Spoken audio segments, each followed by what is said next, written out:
আমরা চাই যে এই জিনিসটাকে যেন রেসপেক্ট হয় এবং ভালোভাবে যাতে নির্বাচনমুখী সংস্কার হয়। কিছু কিছু ছোট ছোট সংস্কারও তো আমাদের কোনো অসুবিধা নাই, বাট আমরা চাই যাতে সংস্কারটা মেজর সংস্কারগুলি নির্বাচনের পরে, পরে আপনার একটা নির্বাচিত সরকারই যাতে সংস্কারগুলি। না, আমি মনে করি এই রিয়ালিটি এখান থেকে সরে আসা উচিত, বিকজ স্থানীয় নির্বাচনে আমার কাছে যেটা মনে হয়, স্থানীয় নির্বাচনে অনেক আওয়ামী লীগের প্রার্থীরাও দাঁড়াতে চাবে এবং সেই ক্ষেত্রে একটা প্রচণ্ড, বিকজ গ্রাউন্ড রিয়ালিটিটা আপনার মানতে হবে। এখনও আওয়ামী লীগকে অনেকে বিভিন্ন এলাকাতে সহ্য করতে পারছে না, সেখানে একটা বড় গণ্ডগোল হওয়ার সম্ভাবনা থাকতে পারে এবং পরিস্থিতিটা হাতের বাইরে চলে যেতে পারে। আমি মনে করি যে জাতীয় নির্বাচনটাই সবচেয়ে বেশি গুরুত্বপূর্ণ, তারপর একটা স্থিতিশীল সরকার আসলে আমার মনে হয় তখন স্থানীয় নির্বাচনটা বেটার।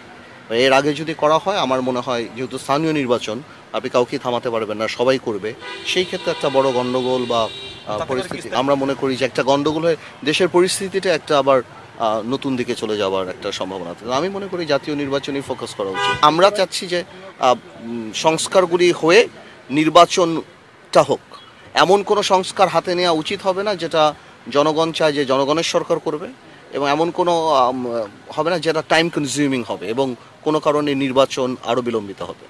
সংস্কার কমিশন যে প্রস্তাবনাগুলো দিয়েছে আমাদের সেখানে দেখেছি আমরা খুব বেশি দ্বিমতের জায়গা নাই। আর সংস্কারটা প্রয়োজন। বাংলাদেশের 53 বছরের মধ্যে আমরা একটা সুযোগ পেয়েছি, এই সুযোগকে আমরা হারাতে চাই না। সরকারের দুর্বলতা নিয়ে আমরা সমালোচনা করছি, সরকারের বিরুদ্ধে কথা বলছি, তার মানে এটা না যে এই সরকারকে আমরা কালকেই বিদায় দিয়ে আমরা রাতারাতি সব কিছু যারা নির্বাচিত সরকার আসবে তাদের দিয়ে আমরা পরিবর্তন করব, সেটা সম্ভব না। বাংলাদেশের গত 53 বছরের ইতিহাসে আমরা দেখেছি রাজনৈতিক সরকারগুলো ক্ষমতায় যাওয়ার আগে অনেক ভালো ভালো কথা বলে, অনেক প্রস্তাবের পক্ষে থাকে, বাট ক্ষমতায় গেলে দেখা যায় তাদের সেই পজিশনটা থাকে না। সেই ক্ষেত্রে আমরা মনে করি এই জুলাই গণ অভ্যুত্থানে হাজারো মানুষের প্রাণ দানের বিনিময়ে অসংখ্য মানুষের রক্ত এবং সংগ্রামের মাধ্যমে যে পরিবর্তন এসেছে, সেই পরিবর্তনকে ধরে রাখার জন্য এই অন্তর্বর্তীকালীন সরকারের মাধ্যমেই কার্যকর সংস্কারটা নিশ্চিত করতে হবে। সেক্ষেত্রে সংস্কার এবং নির্বাচন প্যারালাল চলবে। সংস্কারের একটা অংশই আমি মনে করি যে বাংলাদেশের এই যে কর্তৃত্ববাদী শাসন ব্যবস্থা ছিল সেটার উত্তরণে গণতন্ত্রের প্রাতিষ্ঠানিক রূপদান এবং গণতান্ত্রিক ব্যবস্থা যাওয়া, এটাও একটা সংস্কারের অংশ। সেক্ষেত্রে সংস্কার এবং নির্বাচন প্যারালাল চলবে। দেশ ও জাতির সাথে সংগতিহীন কিছু প্রস্তাব তারা দিয়েছেন, সেই প্রস্তাবগুলো আমরা আমাদের আলোচনা করেছি এবং সেগুলো আমরা ব্যাপারে আমাদের যে বক্তব্য আমরা সেই বক্তব্যগুলো রাখবো। আমরা মনে করি যে ধরেন যে প্রাদেশিক সরকার গঠনের প্রস্তাবটা আমরা যেটা মনে করি যে মানে সংসদের মেয়াদ কমিয়ে আনাটা, ভোটারদের মেয়াদ কমিয়ে আনাটা ইত্যাদি ব্যাপার নিয়ে আমাদের বক্তব্য আছে। ৭০ অনুচ্ছেদ নিয়ে আমাদের কোনো বক্তব্য নয়। আমরা চাই যে সংসদ কার্যকর করতে হলে ৭০ অনুচ্ছেদটা থাকা প্রয়োজন, এই ব্যাপারে আমাদের কোনো দিকে নাই। তবে আমরা আপনার বিভিন্নভাবে কথা বলবো, বিশেষ করে আপনার জাতীয় নির্বাচনটাকে রোডম্যাপের বিষয়ে আমরা সুনির্দিষ্টভাবে জানতে চাইবো যে এবং আমরা আপনার জাতীয় নির্বাচনের পূর্বে কোনো স্থানীয় সরকার নির্বাচনে অংশগ্রহণ করা দূরের কথা, আমরা সেটা প্রতিহত এবং সেটা আমরা তারপরে সরকার যদি রিটায়ারমেন্ট থাকে তাহলে আমরা সেটা বর্জনের মতো সিদ্ধান্ত আমরা নিতে পারি। তবে আমরা চাই যে জাতীয় ঐক্যমত্যের ভিত্তিতে আমরা সকল সমস্যার সমাধান। রাষ্ট্র কাঠামোতে বিভিন্নমুখী সংস্কার পরিবর্তন এইগুলি সময় সাপেক্ষ, এইগুলি করতে সময় লাগে। আজকের এই মুহূর্তে যেটা বাস্তবতা এবং অতীব জরুরি প্রয়োজনীয়তা, সেটা হচ্ছে একটা সুষ্ঠু নির্বাচনের জন্য যে পরিবেশ সেটাকে ফিরিয়ে আনে। আমাদের যে মৌলিক বিষয়গুলো নির্বাচন বিষয়ে কি কথা এখানে বলতে চান, আর আওয়ামী লীগের নির্বাচন আসা না আসার বিষয়টা থাকতে পারে, তারপরে নির্বাচন স্থানীয় সরকার নির্বাচনের বিষয়টা থাকতে পারে। আমরা অতীতে যেটা দেখে এসেছি, কোনো সরকারের অধীনে, দলীয় সরকারের অধীনে কখনোই স্থানীয় নির্বাচন ভালো হয় না, সুষ্ঠু হয় না, নিরপেক্ষ হয় না।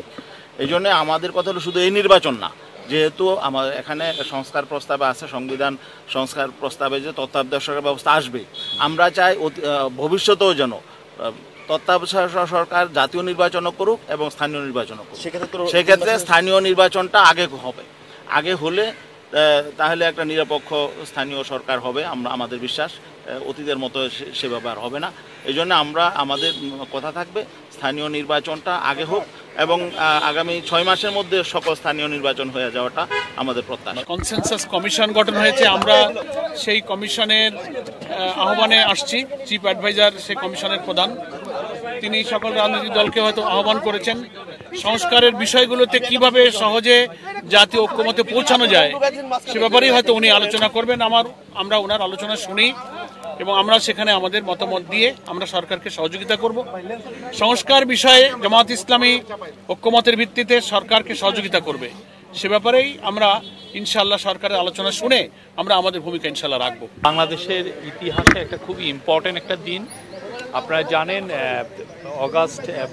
জুলাই এবং অগাস্টে যে অভূতপূর্ব গণ অভ্যুত্থান হলো, তার পরবর্তীতে যে বাংলাদেশকে পুনর্গঠন এবং এটার যে একটা পলিটিক্যাল সলিউশনে আমরা যাচ্ছি, কিভাবে আমাদের ডেমোক্রেটিক ট্রানজিশন হবে, তার আজকে এই যে আমরা যে তার একটা সূচনা আমি বলবো যে তার আজকে তার ডাইরেক্টর সূচনা পলিটিক্যাল পার্টি এই ইন্টারিম গভর্নমেন্ট যে কনসেনসাস কমিশন করেছে, সেই কনসেনসাস কমিশনের সাথে একটা ডায়ালগের সূচনা হবে। এর ফলে যেটা হবে যে আমরা আগামী, আপনি দেখেছেন যে কনসেনসাস কমিশনের মেয়াদ 6 মাস করা হয়েছে এবং 6 মাসে আমরা আশা করছি যে এই যে 6টা কমিশন যে রিপোর্টগুলো দিল, সেই রিপোর্টগুলো পুঙ্খানুপুঙ্খভাবে পলিটিক্যাল পার্টির সাথে এই কনসেনসাস কমিশনের একটা আলাপ হয়ে যেটা আসবে যে যেই রিকমেন্ডেশনগুলো সমস্ত পলিটিক্যাল পার্টি কনসেনসাসের ভিত্তিতে নিবে, সেটা সবাইকে আমাদের আশা থাকবে যে সবাই এই পলিটিক্যাল পার্টিগুলো এটা পরবর্তীতে সাইন করবে। যেই সাইন হবে সেই সাইন ডকুমেন্টটা হবে হচ্ছে জুলাই চার্টার।